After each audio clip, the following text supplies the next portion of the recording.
नमस्कार, आपल्या सर्वांचं स्वागत आहे सरस्वती किचनमध्ये. आज आपण केरला पापडम बनवणार आहोत.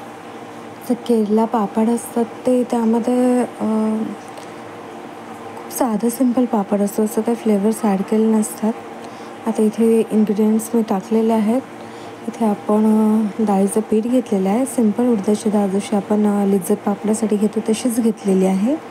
त्यात थोडासा पापडखार आणि मीठ घातलं. खरं तर पापडखारच्या जागी सोड्याचा वापर केला जातो केरला पापडमध्ये, पण माझ्याकडे सोडा अवेलेबल नव्हता आणि मला ते पण पाहायचं होतं की सोडा न वापरता, कारण इश्यू काय होतं सोड्याचा, सोडा म्हणजे गळ्यामध्ये जेव्हा आपण खातो तो एकदम असं सोड्याचा फ्लेवर खूप जास्त लागतो. तो पाणी पाणी प्यायची इच्छा होते, म्हणजे ते गळा आपसून येतो. आणि सेकंड हे पण आहे की सोडा टाकल्याच्यानंतर पापड तेल जास्त पितो.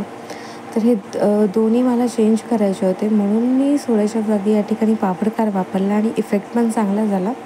पापडखारने तेल तेवढं सोक नाही केलं आणि पापड खूप चांगले बनले, हे पण एक महत्त्वाचं होतं. आता इथे तुम्ही पाहू शकता मी पीठ घेतलेलं आहे, सगळं मिक्स केलं. त्यामध्ये मी थोडं पाणी घालते, म्हणजे आपल्याला उंडा एकदम हार्ड बनवायचं आहे.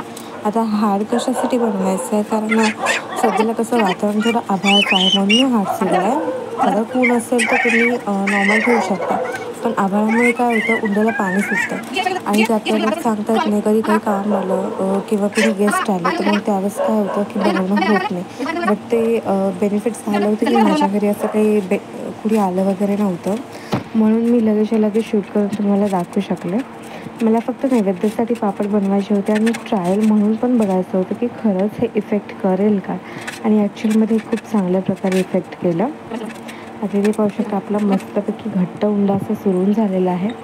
आता याला आपल्याला छानपैकी कुटून घ्यायचं, तर याला थोडा वेळ मुरू द्या, नंतर कुटायला घ्या. मी काय केलं, अगोदर कुटलं, कारण मी एकदम गच्च उंडा सुरला होता आणि तसंच मुरायला ठेवला असता तर प्रॉब्लेम झाली असती नंतर, कारण मग ते कसे रेषे पडले असते किंवा मग ड्राय झाला असता फार.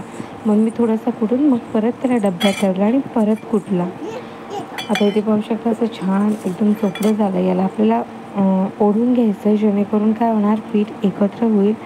आपण जे काही मीठ टाकलेलं आहे, पापडखार टाकलेली, ती सगळीकडे ते व्यवस्थित लागेल, कारण घट्ट उंडा चुरल्यावर काय होतं, सगळीकडे मिश्रण व्यवस्थित लागत नाही. म्हणून मग आपण छान कुटून घेतल्याच्यानंतर त्याला काही त्रास होत नाही. आता मी इथे मऊ करून थोडंसं भिजायला घातलं होतं. आता हे माझ्यापेक्षा जास्त तर माझ्या बाळाला हे लागलेले, घाई लागलेली याची कधी बनतं म्हणून. तर ते आपण परत एकदा याला थोडंसं कुटून घेतलेलं आहे. खरं तर मी जास्त कुटलं होतं, बट इथे मी ते शूट नाही केलं. तिथे पाहू शकता आपण मस्तपैकी काप पाळून घेतो. त्याला त्याच्यासमोर चाकू आणला माझ्या बाळासमोर, तो चाकूला हात लावतो, म्हणून माझी मजबुरी आहे, मी इथे चमच्याने कट करते आहे. तुम्ही चाकूने कट करा, थोडंसं चाकूला तेल लावून, म्हणजे काय होतं ते व्यवस्थित होईल, किंवा तुम्ही तुपाचा पण वापर करू शकता. किंवा पीठ लावलं तरी चालतं, असं काही हे नाही आहे. आता इथे छान गोळे करून घ्या. गोळ्याला चपटं करून घेत जा कधी पण पापड लाटताना, कारण आपण गोलगोळा ठेवला तर काय होतं, हवा तसं एका साईडला जाड एका साईडला पातळ लाटलं जातं. तर इथे पाहू शकता मस्तपैकी चपटा गोळा करून घेतला आणि छान आपल्याला पापडांना लाटून घ्यायचं. मी फार मोठे पापड केलेले नाही आहे, उंडे पण छोटे केले, कारण काय आहे ना, केरला पापड जसे असतात ते एकदम जसं की आंध्राचे पापड म्हणू शकतो किंवा कर्नाटकातले, हे एकदम छोट्या साईजचे असतात आणि फुलतात छान. सोडा टाकल्यावर हाच पापड जास्त फुलला असता, पण काय की माझ्याकडे एक तर अवेलेबल होतं, मला पापडखार फ्राय करायचा होता, म्हणून मी पापडखार घेतला. जर मला लागत असेल तर मी सोडासुद्धा याच प्रमाणात त्याला परफेक्ट होऊन जाईल, काहीच प्रॉब्लेम नाही. आता इथे पाहू शकता मस्तपैकी आपला पापड तयार झाला. हे आपल्याला पापड लाटून घ्यायचे. आता अर्धा कप पिठात ऑलमोस्ट माझे 8 ते 9 पापड तयार झाले होते. अर्धा कप पीठ म्हणलं तरी थोडंसं आहे, तर त्या प्रमाणामध्ये हे व्यवस्थित बनले होते. याला आपल्याला छानपैकी लाटून घ्यायचं, कारण उंडा घट्ट असल्यामुळे काय होतं, लाटतानासुद्धा तुम्ही डिरेक्टली लाटू शकत नाही, त्यामुळे साईडला लाटून घ्यायचं आणि नंतर मध्ये लाटायचं. त्याने काय होतं, एका साईडला लाटल्यावर ते उंडा फाकला जातं, म्हणजेच पीठ फाकलं जातं आणि पापड हवा तसा आपल्याला लाटता येतो. आता हे झालं पापड लाटण्याचं.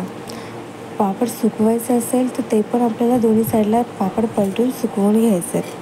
आणि हे तुम्हाला वर्षभरासाठी स्टोअर करायची असेल तर याला थोडंसं कवळं ऊन द्या, 1 घंटाभर ते पण पलटून म्हणजे पापडं आपल्याला अर्धा घंटा एका साईडला आणि अर्धा घंटा दुसऱ्या बाजूला असे छान वाळवून घ्यायचे आहेत.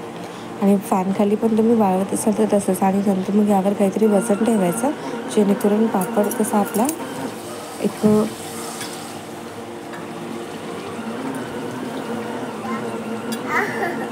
वाकडं तिकडे होणार नाही किंवा असं एकदम हे होणार नाही. आता पाहू शकता मस्तपैकी पापड छान असा फुललेला आहे.